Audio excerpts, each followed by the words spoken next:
नमस्कार प्यारे बच्चों, छात्र छात्राओं, स्वागत है आपका एसआर साइंस स्टडी के ऊपर। देखिए, पिछली वीडियो में हमने पढ़ा था कि अम्ल और क्षारकों के बारे में जानकारी पढ़ी थी। वह उसी के साथ में जो सूचक जो होते हैं, प्राकृतिक सूचक और संश्लेषी जो सूचक हैं, उनके बारे में जानकारी प्राप्त की थी। लिटमस पत्र के बारे में हमने जानकारी प्राप्त की। फिर हम अम्लों व क्षारकों की रासायनिक जो अभिक्रियाएं हैं, रासायनिक जो गुण हैं, उनके बारे में अध्ययन करेंगे आज हम इस वीडियो में। देखिए, सबसे फर्स्ट जो अभिक्रिया है वह है अम्लों की धातुओं के साथ अभिक्रियाएं। धातुएं कौन कौन सी है? जैसे जिंक है, मैग्नीशियम है, पोटेशियम है, ये सभी क्या हैं? धातुएं हैं। तो इनके साथ में रासायनिक अभिक्रियाएं की जो है अम्ल किस प्रकार से रासायनिक अभिक्रिया करता है धातुओं के साथ में, तो देखेंगे हम। सबसे पहले हम क्या लेंगे, एक परख नली लेंगे, वह उसमें जो है H2SO4 का विलयन भर देंगे। क्या भर देंगे? उसमें जो है H2SO4 का विलयन भर देंगे। परख नली लेकर के उसमें H2SO4 का विलयन भर देंगे। वह उसको स्टैंड की सहायता से हम स्थिर कर देंगे।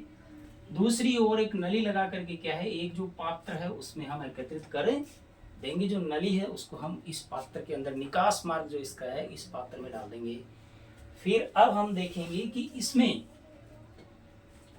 इस जगह H2SO4 होता है, क्या है? H2SO4 अम्ल होता है। तो अम्ल में जब हम क्या डालेंगे, अम्ल में जिंक डालेंगे। जिंक, दानेदार जिंक लेकर के हम क्या करेंगे, हल्का हल्का धीरे धीरे जो है अम्ल में H2SO4 में जिंक डालेंगे, अर्थात अम्ल में धातु डालेंगे। देखिए क्या होगा, जैसे ही जिंक डालेंगे तो जिंक के बीच में और H2SO4 के साथ में जो है अभिक्रिया होगी। अभिक्रिया होने पर देखिए क्या बनेगा, हम देखेंगे कि परख नली से जो गैस बन रही है और यह गैस जाकर के जो जार है, उस जार में से बुलबुलों के रूप में बाहर निकल रही है। अर्थात हम ये देख रहे हैं कि गैस बन रही है। कौन सी गैस बन रही है, कौन सी गैस है, इसकी जांच के लिए हम क्या करेंगे, इसके पास में जलती हुई यदि कोई पीली माचिस मोमबत्ती लेकर के आएंगे तो यह पटपट की आवाज जो होती है, पटपट की आवाज जानते हो, पोप ध्वनि के साथ में जलने लग जाती है। अर्थात हम कह सकते हैं कि कौन सी गैस है ये, हाइड्रोजन गैस है।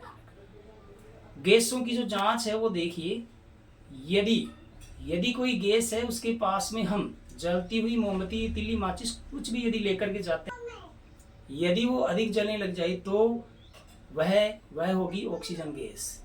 यदि बुझ जाती है तो वह क्या होगी, वह होगी कार्बन डाइऑक्साइड गैस। और यदि पोप ध्वनि के साथ में यदि जलने लग जाती है, फुलझड़ी के समान यदि जलने लग जाती है, तो आप सोच लेना कि कौन सी गैस है, हाइड्रोजन गैस है। तो अब देखिए, सामान्यतः जो अम्लों की धातुओं के साथ अभिक्रिया होने पर, अम्लों की धातुओं के साथ अभिक्रिया होने पर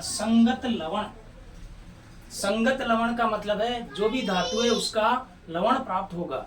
संगत लवण और हाइड्रोजन गैस प्राप्त होगी। याद रखना कि अम्लों की धातुओं के साथ अभिक्रिया जब होती है तो हाइड्रोजन गैस प्राप्त होती है। सीधी सी बात है। तो देखिए, इसमें यह है अम्ल, ये कौन है, यह अम्ल सल्फ्यूरिक अम्ल है।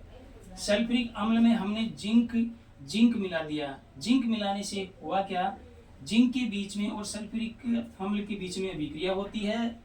देखिए अभिक्रिया में होगा क्या, यह जो सल्फेट है वह जिंक के साथ में संयोजित हो जाएगा और हाइड्रोजन जो गैस है वह बाहर निकल जाएगी। तो ये जिंक सल्फेट प्राप्त हो जाएगा। क्या प्राप्त होगा, जिंक सल्फेट प्राप्त हो जाएगा और हाइड्रोजन जो गैस है वह बाहर निकल जाएगी। ये जो बुलबुलों के रूप में जो दिखाई दे रही है वह क्या है, वह हाइड्रोजन गैस है। अर्थात इससे स्पष्ट होता है कि अम्लों की धातुओं के साथ जब अभिक्रिया होती है तो लवण बनता है, जो भी धातु है उसका लवण बनता है और हाइड्रोजन गैस निकलती है।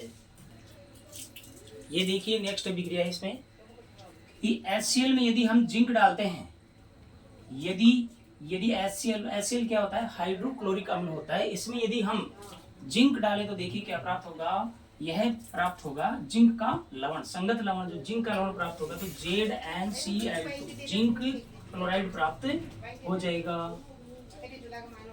वह हाइड्रोजन जो गैस है वह बाहर निकल जाएगा, H2 बाहर निकल जाएगा। अर्थात कि अम्लों की धातुओं के साथ अभिक्रिया होती है तो सामान्यतः हाइड्रोजन गैस का निर्माण होता है। फिर देखिए आप इसमें यहाँ पर ये जो रिएक्शन है वो संतुलित है क्या? जी नहीं, संतुलित नहीं है, तो हम इसको संतुलित करेंगे। यहाँ पर हाइड्रोजन 2 है तो हम यहाँ पर 2 लगा देंगे, Cl2 हो गए, Cl2 हो गए। अर्थात यह जो रासायनिक अभिक्रिया है वह संतुलित हो गई है। कि दूसरी अभिक्रिया आप देखिए, मैग्नीशियम है, मैग्नीशियम को हम यदि HNO3, ये क्या होता है? नाइट्रिक अम्ल है। ये क्या है? ये है नाइट्रिक अम्ल है, ध्यान रखना। हाइड्रोजन नाइट्रेट इसका रासायनिक नाम जो है। नाइट्रिक अम्ल में यदि हम मैग्नीशियम डालते हैं तो देखिए मैग्नीशियम का लवण बन जाएगा, अर्थात मैग्नीशियम नाइट्रेट प्राप्त हो जाएगा और हाइड्रोजन जो गैस है वह बाहर निकल जाएगी। ये हाइड्रोजन गैस जो है बाहर निकल जाएगी। अर्थात हम कहेंगे कि